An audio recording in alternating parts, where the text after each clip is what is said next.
नमस्कार साथियों, स्वागत है आप सभी का स्टडी न्यूज बाय हरी में। जैसा कि मैंने कल बताया था कि एनसीईआरटी जो 10th बेसिक केमिस्ट्री है उसकी क्लास स्टार्ट कर रहे हैं। तो ये क्लास केमिस्ट्री के रासायनिक अभिक्रिया से होगी। इससे पहले आप चैनल को सब्सक्राइब कर ले और बेल आइकन को दबा देवे ताकि आपको नोटिफिकेशन मिलता रहे और ज़्यादा से ज़्यादा स्टूडेंट्स को शेयर कर दें ताकि हमें भी मोटिवेशन मिलता रहे, हम भी मोटिवेट होंगे तो आपके लिए अच्छे से अच्छे वीडियोज और क्लासेज लेके आएंगे। तो सबसे पहले बात करते हैं रासायनिक अभिक्रिया की। रासायनिक अभिक्रिया क्या होती है? दो या दो से अधिक पदार्थ मिलकर एक या एक से अधिक नए गुण धर्म वाले पदार्थों का निर्माण करते हैं, उन्हें रासायनिक अभिक्रिया कहते हैं। मतलब दो या दो से अधिक कोई से भी पदार्थ मिलेंगे और एक कोई नया गुण है जिसके अंदर नए गुण होंगे, ऐसे पदार्थ का निर्माण करेंगे, उसे रासायनिक अभिक्रिया कहते हैं। उदाहरण ले सकते हैं हाइड्रोजन और ऑक्सीजन। हाइड्रोजन और ऑक्सीजन मिलकर क्या करते हैं? जल का निर्माण करते हैं। आप सभी को पता है H2 + O2 = H2O लिखते हैं। तो ये दोनों तो गैस है, लेकिन उधर क्या हो रहा है? जल, लिक्विड का निर्माण हो रहा है, तो उसका गुण अलग होगा लिक्विड का और इन गैसेज का गुण अलग होगा। तो दो या दो से अधिक पदार्थ मिलकर क्या किया? एक नए गुण धर्म वाले पदार्थ का निर्माण किया। ये होती है रासायनिक अभिक्रिया। और किसी भी रासायनिक अभिक्रिया को भौतिक विधियों से उलट नहीं किया जा सकता।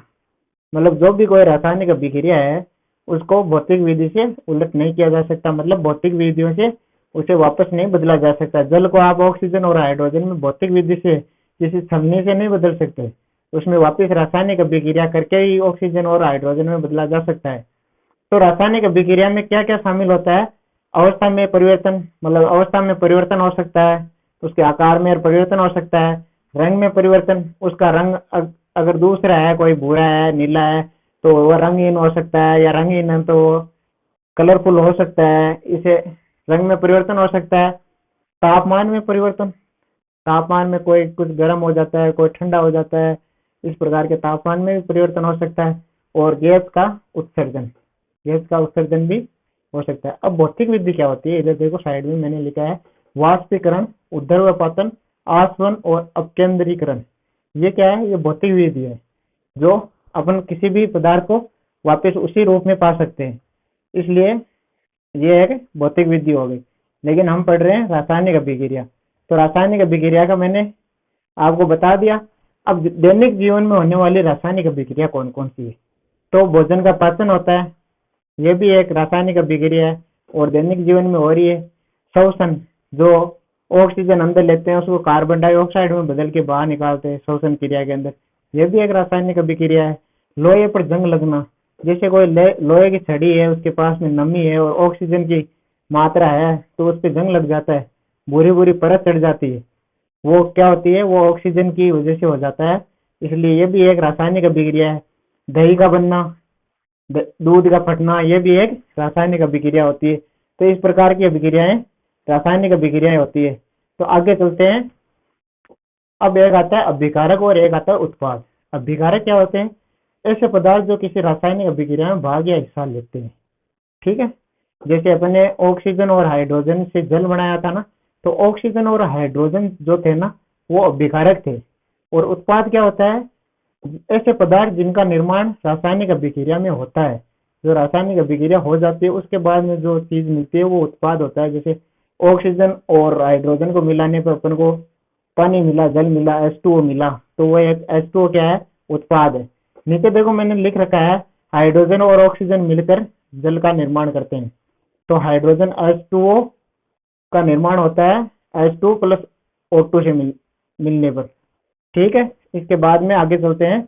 आगे की बात आपको बता देता हूँ, इससे पहले इन चीजों को नोट कर लीजिए, उसके बाद में आगे चलते हैं। आगे आता है रासायनिक समीकरण।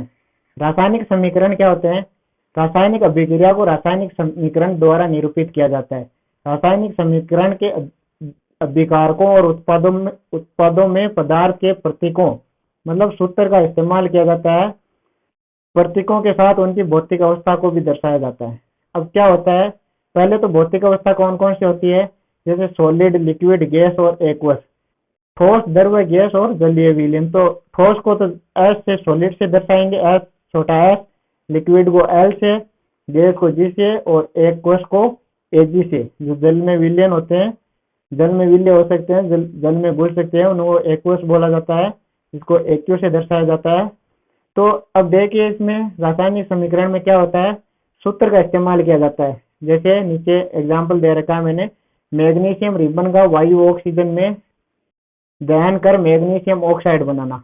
तो मैग्नीशियम रिबन क्या है, Mg प्लस O2, तो इसका क्या हो जाएगा, MgO, मैग्नीशियम ऑक्साइड बन जाएगा। कोई भी मैग्नीशियम को जलाते हैं अपन या ऑक्सीजन के साथ में उसको जला कर देखते हैं तो उसका मैग्नीशियम ऑक्साइड बन जाता है और इसमें कई चेंजेस देखने को मिलते हैं। इस प्रकार से यह रासायनिक अभिक्रिया हो जाएगी। चलो आगे चलते हैं। रासायनिक समीकरण समझ में आ गया होगा। इस चैनल को सब्सक्राइब कर ले और ज़्यादा से ज़्यादा अपने फ्रेंड्स को जोड़ लें। तो आगे चलते हैं। अब देखो, रासायनिक समीकरण को संतुलित करना, रासायनिक समीकरण को संतुलन करना बहुत जरूरी होता है, क्योंकि जितने अभिकारक की तरफ जितने भी परमाणु होते हैं उतने ही उत्पाद के पास में होने चाहिए। जो एटम बोले जाता है परमाणु को, वो जितने अभिकारक के पास में होंगे उतने ही उत्पाद के पास में होना चाहिए। तो देखो मैंने एक यहाँ पे दिया है Fe प्लस H2O, उत्पाद में लिखा है Fe3O4 प्लस H2। तो इसको अपन संतुलित करेंगे तो इस साइड में 3 Fe है तो इधर Fe3 से मल्टीप्लाई कर देंगे, मतलब इधर Fe3 है तो उधर भी 3 Fe करने के लिए उधर 3 से मल्टीप्लाई कर दिया। और बाद में H2O की बात करते हैं तो इधर O4 है और इधर एक ही O है तो इधर 4 से मल्टीप्लाई करेंगे पहले, तो H2 ये ज्यादा हो गया, 4 इंटू 2 मतलब 8 हो गया। तो इधर जो H2 आगे लिखा हुआ है इसको 4 इंटू 2 मतलब 4 से इसको भी इंटू कर देंगे। तो अपनी रासायनिक अभिक्रिया क्या हो गई, संतुलित होके 3Fe प्लस 4H2O। अब उत्पाद में लिखा गया है Fe3O4 प्लस 4H2। ये अपनी रासायनिक अभिक्रिया संतुलित हो गई। इसी प्रकार MgO2 और MgO में क्या होता है, O2 के 2 ही एटम होते हैं तो इधर MgO में एक ही एटम है तो MgO के आगे 2 लगा देंगे, इंटू कर देंगे, तो उधर जो अभिकारक Mg है उसके भी आगे 2 लग जाएगा। इस प्रकार इनको संतुलित किया जा सकता है। अब आगे चलते हैं। आगे आता है रासायनिक समीकरण को संतुलित करना क्यों आवश्यक है। रासायनिक समीकरण को संतुलित क्यों किया जाता है, क्योंकि इसमें द्रव्यमान संरक्षण का नियम लगता है। द्रव्यमान संरक्षण का नियम क्या होता है, किसी भी रासायनिक अभिक्रिया में न तो द्रव्यमान का निर्माण होता है न ही विनाश होता है। मतलब जो द्रव्यमान है, इधर जो द्रव्यमान है अभिकारक की तरफ, वही उत्पाद की तरफ द्रव्यमान होगा।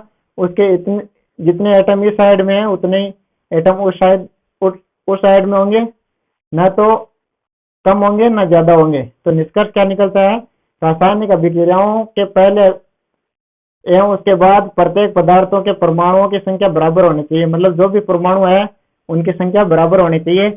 यह द्रव्यमान संरक्षण का नियम बताता है। ठीक है, आगे चलते हैं थोड़े। उसके बाद में निष्कर्ष देख लिया। उसके बाद में आ जाती है रासायनिक अभिक्रियाओं के प्रकार, जो हम कल की क्लास में पढ़ेंगे। कितने प्रकार के होते हैं, जैसे संयोजन अभिक्रिया होती है, विस्थापन अभिक्रिया होती है, तो इन सभी अभिक्रियाओं को कल पढ़ेंगे, उदाहरण के साथ में पढ़ेंगे। तो बने रहिए हमारी क्लास के साथ में और ज्यादा से ज्यादा शेयर और सब्सक्राइब कर दें। धन्यवाद।